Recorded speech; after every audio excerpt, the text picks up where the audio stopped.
কষ্ট করে পরীক্ষার জন্য প্রিপারেশন নিলেন আপনি কয়েক মাস, কিন্তু ফলাফল যখন ভালো হয় তখন একটা আনন্দ আছে না নাই?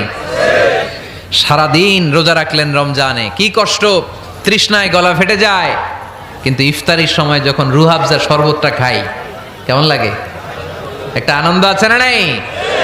এজন্য আল্লাহ বললেন فَإِنَّ مَعَ الْعُسْرِ يُسْرًا إِنَّ مَعَ الْعُسْرِ يُسْرًا।